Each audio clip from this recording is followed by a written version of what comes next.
Welcome to Nikki's Nightmares, where chilling tales come to life. In tonight's terrifying episode, we descend into America's most haunted highways, sinister stretches of asphalt where ghostly headlights appear from nowhere, phantom hitchhikers vanish into thin air, and ancient entities stalk drivers who wander too far into the dark. From Clinton Road's spectral children and vanishing vehicles, to the cursed Route 666, where fiery semis, faceless girls, and desert shapeshifters still hunt the living, to the eerie Bragg Road light drifting through the big thicket like a wandering soul searching for what death refused to return. These roads blur the line between history and haunting, myth and nightmare. If you love scary stories, paranormal encounters, and true horror experiences, you're in the right place. Make sure to like, subscribe, and join me as we delve into the deep, dark, and the mysterious. Clinton Road. Clinton Road is one of those places where the line between history and haunting blurs so completely that travelers can no longer tell which one is staring back at them from the trees. Stretching for roughly 10 miles through West Milford in Passaic County, the road cuts through forest so dense and undeveloped that it feels untouched by time. Old ironworks, forgotten mills, and stone foundations still cling to the earth around it, relics from the 18th and 19th centuries, when the region pulsed with industry. Now, the ruins sit half-buried under moss and shadow, forming a quiet graveyard of structures that once defined this landscape. Locals say those remnants aren't as empty as they look. Clinton Road's haunting reputation doesn't begin with ghosts, it begins with silence. The road has no streetlights, no homes for long stretches. At night, fog drifts across the pavement, and tree branches interlock overhead like ribs closing around a spine. Even during daylight, sound dissolves into the woods, swallowed by something that seems to listen more than it speaks. For centuries, people have sensed danger here. Early settlers spoke of thieves, counterfeiters, and mysterious figures lurking among the trees. In 1905, writer J. Percy Crayon described the region as a place inhabited by robbers, witches, and ghosts that made their appearance in frightful forms. His words were meant as folklore, yet they echoed an unease people already felt. And then came 1983, the year that folklore bled into fact. A man's body was discovered along the roadside, wrapped in a green garbage bag. Suddenly, Clinton Road was no longer just eerie, it was dangerous. What was once superstition developed into a layered mythology, a hybrid of history, violence, and the unknown. Among the many legends, the ghost boy at the bridge remains the most famous. Travelers claim that if you toss a coin into the water below, the boy will throw it back, or push those standing too close away from the edge. Some say he tries to save others from suffering the same fate he did. Others insist it's simply a warning not to linger too long. Beyond the bridge, sightings of a ghostly girl wandering the forest edge persist. Reports describe her dress fluttering without wind, her outline shifting in and out of focus, as if she's trapped between being seen and being lost entirely. 2 phantom park rangers are also said to appear along the roadside, especially near the reservoir. They stand watch silently and vanish the moment a car approaches. But perhaps the most unnerving encounters involve the phantom headlights. Drivers report bright beams appearing suddenly behind them, tailgating aggressively for miles before vanishing into thin air. No turn-off. No sound, no trace, only the dark road ahead, waiting. Clinton Road is infamous not only for its spirits, but for the structures that fed its legends. Atop one of the ridges once stood a stone mansion built in 1905.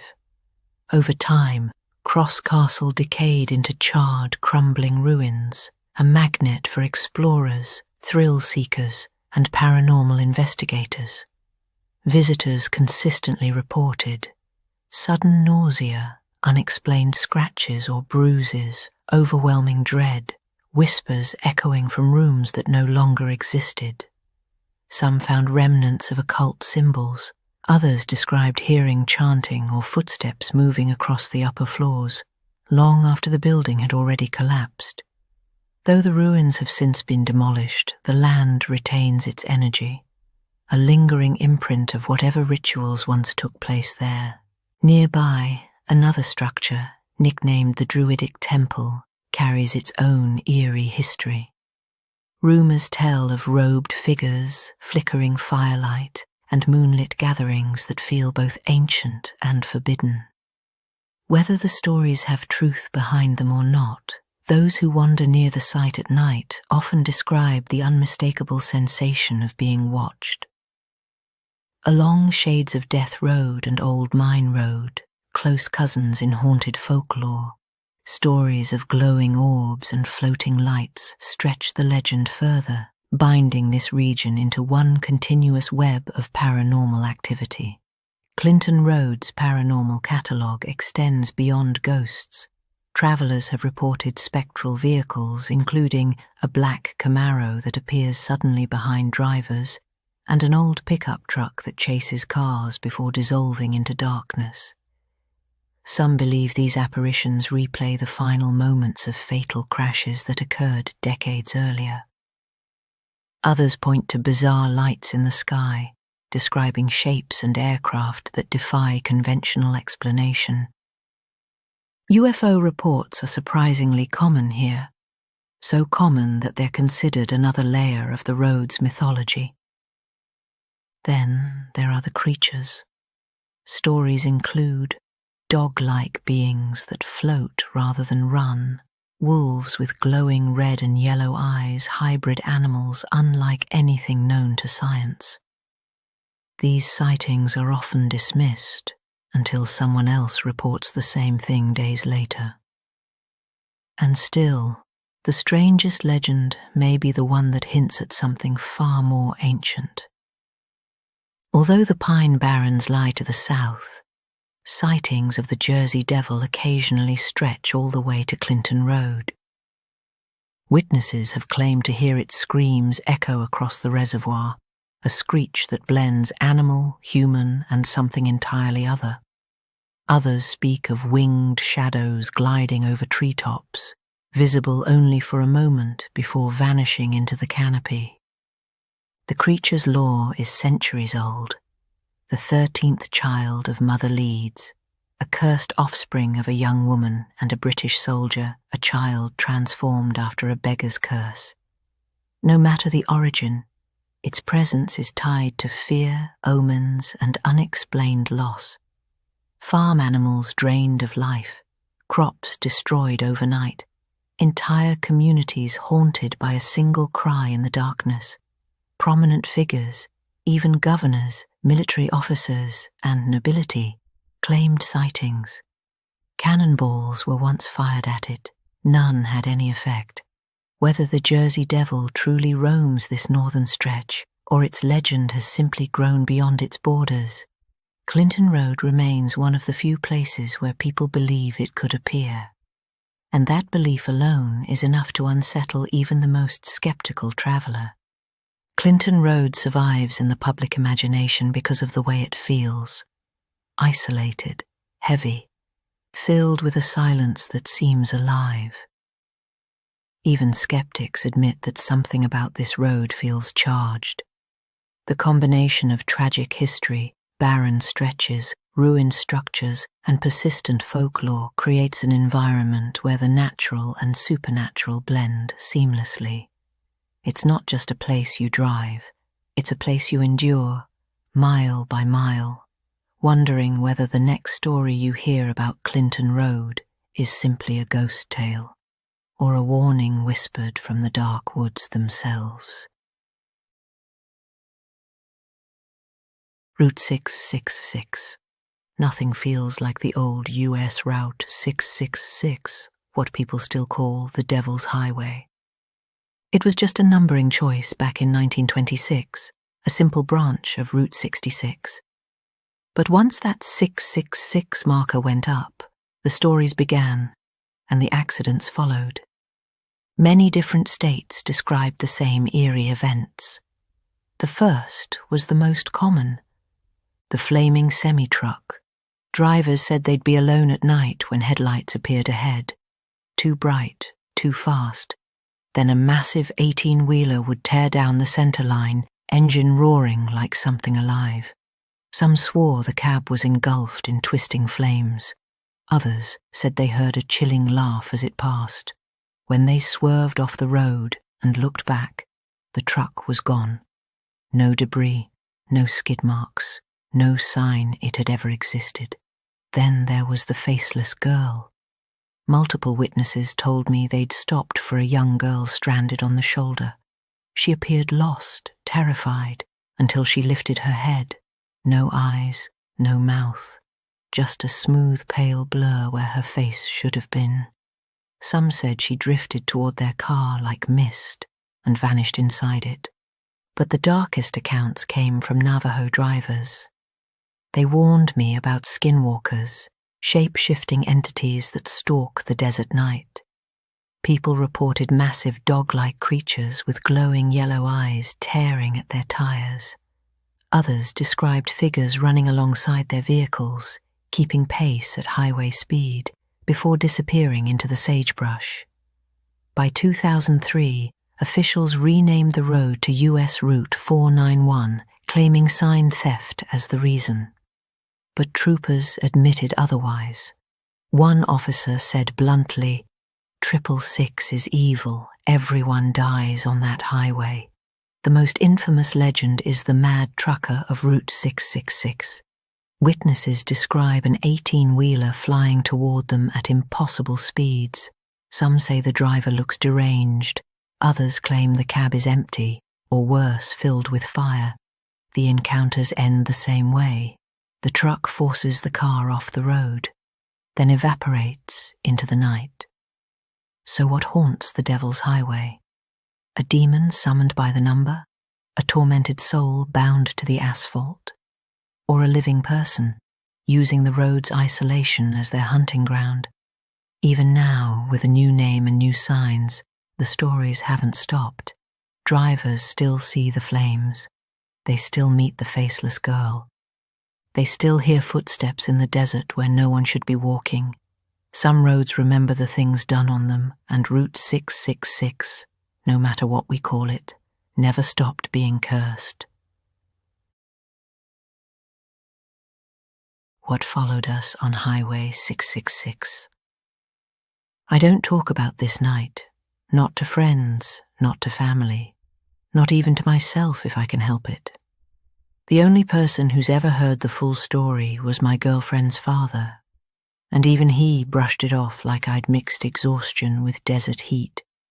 But something followed us on Highway 666 that night, something that still makes my stomach twist every time I think back on it, something that took time from us. My name is Elias, and I was 23 when this happened. My girlfriend, Marin, was the same age. We were leaving behind a mess of a summer in our little Wisconsin town, planning to move to her father's ranch in the Arizona desert. I didn't want to wait for payday, didn't want to think through logistics. I just packed everything valuable into my tiny 2011 hatchback and left at 3 a.m. with $200, a questionable spare tire, and blind faith. We drove straight through for hours, thick highways, thinner ones, then long stretches of nothing. By the time we hit the edge of Texas, I'd been awake so long the music started to feel unreal, like the lyrics were bending into whispers. I shut it off. 10 minutes later, my front tire hissed and the steering wheel jerked left. An exit, thank God, rose out of the dark, and I limped onto it. A huge industrial nail was embedded near the edge of the tire. I patched it, pumped it with the portable compressor, and told myself it would hold.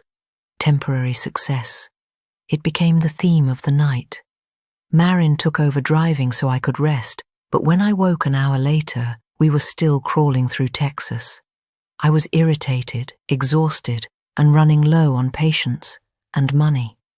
Still, we kept moving. New Mexico's border was about 30 minutes ahead when we finally reached a massive truck stop simply called Giant. Half a tank of gas, $15 left, and 8 hours still to go. We tried calling Marin's dad. Nothing. No answer, no signal, just us, the highway, and a map app barely clinging to life. 2 routes appeared, one through populated areas, one that cut straight through desert. An hour faster. Of course we picked the fast one. Google Maps worked, Apple Maps didn't. Maybe that should have been the first warning. But the idea of shaving off an hour after nearly a full day of driving, it was too tempting. So we took the turn onto the stretch once known as Route 666, the Devil's Highway. Back then, I didn't know that. It was just a number on a sign, something I barely saw in my peripheral vision before the night swallowed it. The darkness felt different here, heavier, near total. My headlights cut about 20 feet ahead, and behind us, nothing. Not even the faint red glow of my own tail lights reflected off anything. It felt like the night itself was absorbing every beam of light we threw at it. After maybe 20 minutes, headlights appeared behind us. Finally, another driver, a lifted truck. They followed for a bit, then flew past at almost 90 miles an hour. I remember thinking I wished my car was empty so I could floor it and chase the freedom they had.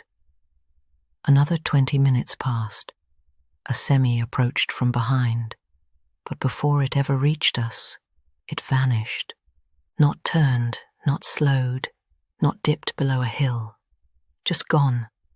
No cross streets, no turn-offs, nothing but desert. I stared at the empty highway behind us for a full minute, waiting for taillights, headlight beams, anything. There was nothing. Before I could wake Marin to tell her, my phone suddenly lost all service. Not low reception, not spotty signal. Nothing. Like the entire network had been erased. I kept driving, and that's when the light appeared. A single light, bright, sharp, and low to the ground, about a mile behind us. It didn't illuminate anything around it. It was just a piercing beam aimed straight at our car. I flipped my mirror to block the glare and muttered something about idiots using high beams. When I glanced again, the light had halved the distance between us in seconds. I woke Marin. She blinked at the brightness, stared for all of 5 seconds, then whispered, "Drive faster." Something in her voice, flat, certain, stripped of sleep, broke whatever was left of my calm. I accelerated despite the patched tire and the weight in the trunk. The light kept pace. It pulsed brighter, dimmed, then brightened again, like it was adjusting, focusing, then, just like the semi, it vanished, not drifted away, not turned, not slowed, gone. For the next 20 miles, neither of us said a word. My hands were shaking on the wheel. I kept glancing at the side mirror. Every time I thought I saw a faint shimmer, my pulse kicked. 9 miles from the next junction, the light returned. Closer, lower, faster. I tried to joke. "Look, our friend's back." But even hearing the words out loud made my chest tighten. I pressed the gas again. It followed for another 6 miles, then vanished once more. We reached a tiny desert town 30 miles west of Roswell. No lights, no people, just stacks of rusted cars, a few leaning signs, and a single dim bulb over a rundown motel office. I checked for a phone, knocked, rang a bell. Nothing. When we pulled out again, we passed a semi parked near the motel. The engine roared to life the instant we drove by. It followed us, 15 miles. At the next four-way intersection, I pulled aside to see what it would do. It continued straight. I felt a wash of relief so strong it made me lightheaded. But the moment I merged back onto the highway, the light appeared again, not behind us this time, above us. It rose from the ground, slow at first, then in a smooth, unnatural arc, until it hovered just high enough that we could still see it trailing us in the mirror. I don't remember screaming, but Marin later told me I did. I floored it. My patched tire screamed in protest. The whole car shuddered. We should have crashed, we should have blown the tire, we should have... something. But all I felt was this tightening, this horrible, suffocating pressure, like time was thinning around us, like the seconds weren't syncing with reality anymore. And then, nothing. A blank, a missing piece of my life. No dreams, no sensations, no drifting to sleep, just a jump. From speeding through the desert with a blinding light above us to pulling into a lonely gas station in the middle of nowhere. I don't know how much time vanished. An hour? 2? More? Inside, a wiry man with red-brown hair and thick glasses listened as I tried to explain what we'd seen. He chuckled. "You made it out," he said. "They didn't keep you for long." I laughed weakly, pretending it was a joke, but his eyes didn't look like he was joking. We fueled up and kept driving. The moment we left that lot, my phone service returned. Full bars. When Marin's father met us in Las Cruces, we told him the story, and of course he laughed, said we must have been exhausted or letting our imaginations run wild. But over the next week, both Marin and I found strange marks on our wrists, ankles, collarbones, little circular impressions, matching ones, and worse, the emotions, sudden waves of dread, sadness, irritability, like echoes of whatever happened in that missing time. To this day, I don't know what followed us. I don't know what lifted above our car. I don't know why hours of that night are simply gone. But I do know this. If you find yourself driving across New Mexico in the dead of night, and your GPS reroutes you toward Highway 666, do not take it. Listen to your instincts. Listen to the fear. And whatever you do, if a single light appears behind you out of the desert, don't look back, because whatever followed us felt like it wanted to bring us somewhere we wouldn't return from. Legend of Bragg Road. Growing up in southeast Texas, there was one place we all whispered about. One place you didn't visit unless you wanted to test your courage. Bragg Road. A long, unbroken corridor of dirt cutting through the big thicket, arrow straight, unlit, and swallowed by forest so dense it feels like the night is breathing around you. The closest landmarks are cemeteries, which tells you everything you need to know about the tone this place keeps. From 1901 to the early 1930s, this path wasn't a road at all. It was a rail line, built straight so freight and locomotives could tear through the thicket without a single bend. When the tracks were removed, the forest reclaimed everything except the darkness. No homes, no lights, no industry, just silence and the stories. Legend says that if you come here on a still night, engine off, headlights dead, Bragg Road will show you why it's feared. People talk about floating orbs, drifting lantern-like glows in the distance, and they all point to the same tragedy: a railroad worker struck and decapitated by a train. Some say the light is his lantern, others say it's him, searching for what he lost. Most nights, all you'll find are bored teenagers trying to scare each other, or mud deep enough to swallow your tires. But every so often, something else comes through. I still remember the night we saw it. At first, it appeared as a faint yellow shimmer far down the road, easy enough to explain away as headlights miles and miles down that impossibly straight stretch. But then, something closer emerged. Self-contained lights, hovering only yards from us, drifting above and below the height of the car. Not fireflies, not anything natural. Larger, slower, almost clumsy in the way they moved. And then they vanished. What came next is what has stayed with me all these years. An orb, a perfect sphere of soft white light, floated silently toward our car. It would blink out, then reappear in a different place, inching closer each time as if choosing its path, or choosing us. The word interested is the only one that fits. It behaved like something with intent, not hostile, not comforting, just aware, present. It lingered close enough that we felt the hairs on our arms rise in unison. And then, just as quietly, it was gone. Years later, I learned that countless witnesses have described the exact same thing, across decades, across generations, without ever having spoken to one another. Some see white, some blue, some orange, but the behavior is always the same. People argue the explanation is swamp gas, the old world will-o'-the-wisp, lights that flicker over bogs and wetlands, deceptive and intelligent, luring travelers off their path.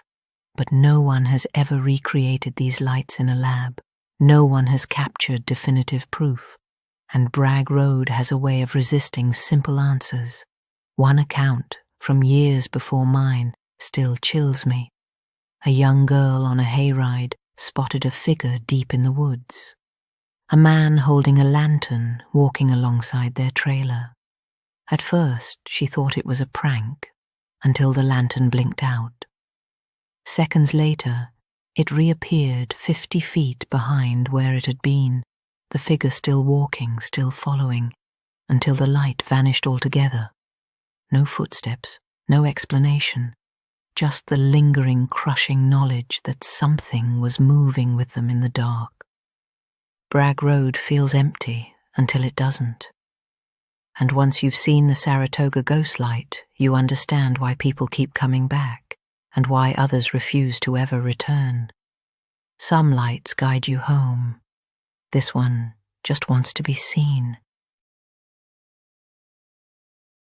My encounter at Bragg Road.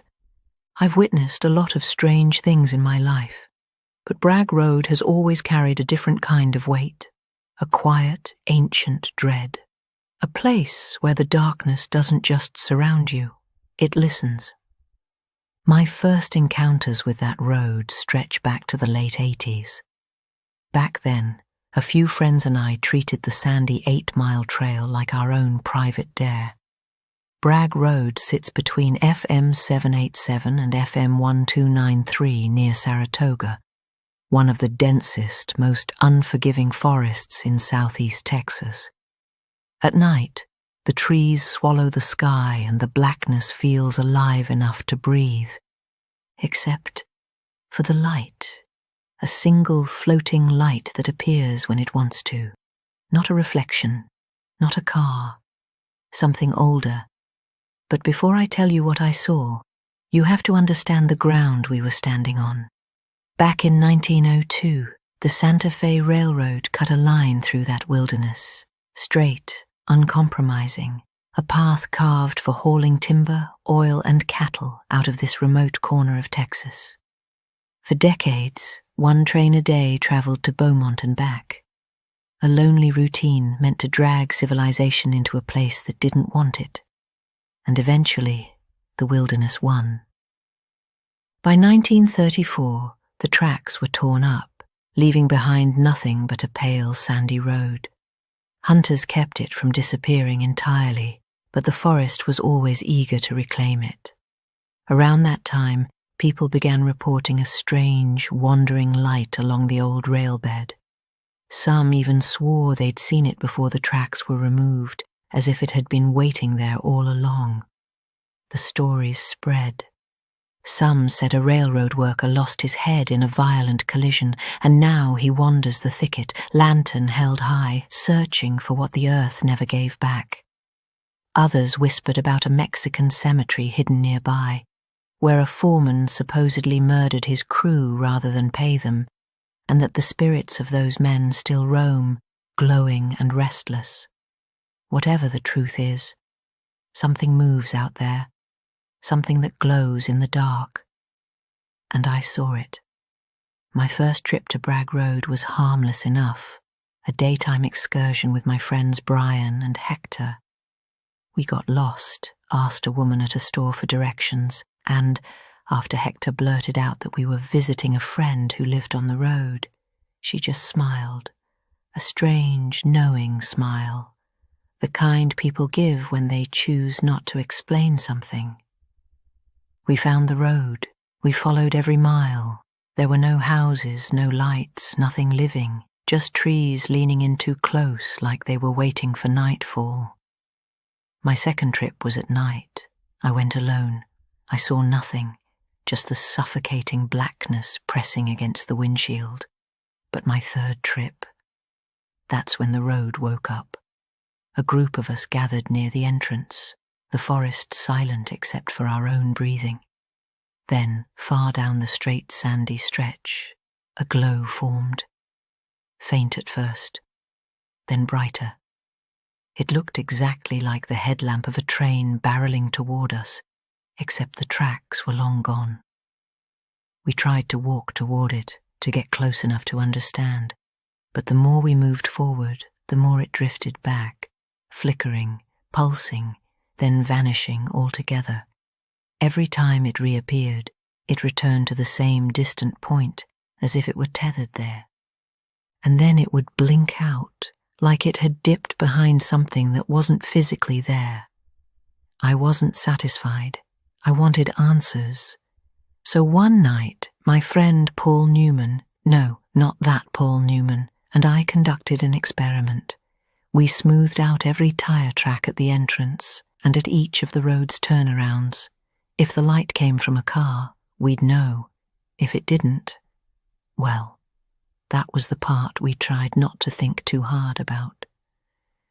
Hours passed, darkness thickened, and then the light returned, bright, steady, suspended in the middle of the road. Only one vehicle passed that night, aside from ours, and a single set of tracks confirmed it. The other sightings were something else. Something we couldn't explain, no matter how many times we tried to rationalize it. We left that night with no answers, but with one certainty. The light was not from any vehicle. Over the years I noticed a pattern. The light rarely appears on full moon nights, almost like it doesn't want competition, almost like it waits for the darkness to be at its deepest, its hungriest. Many claim they've seen the light up close. I've talked to people who swear it hovered just feet away from them, bright enough to illuminate the trees, silent enough to feel like a breath on the back of your neck. I've never been so lucky, or unlucky, to witness it that close, but I've seen enough. So if you ever find yourself traveling along FM 787 or FM 1293 and curiosity pulls at you the way it once pulled at me, turn onto that sandy road. Go slow. Turn off your headlights for a moment. Let the forest reclaim your senses. And if the universe wants to show you something, you'll see it. A ghostly lantern in the darkness. A train headlight on tracks that no longer exist. A glow drifting toward you, but never close enough to touch. Just close enough to know you are not alone out there. The story ends here, but the terror does not. Join me again. Like, comment, and subscribe if you dare.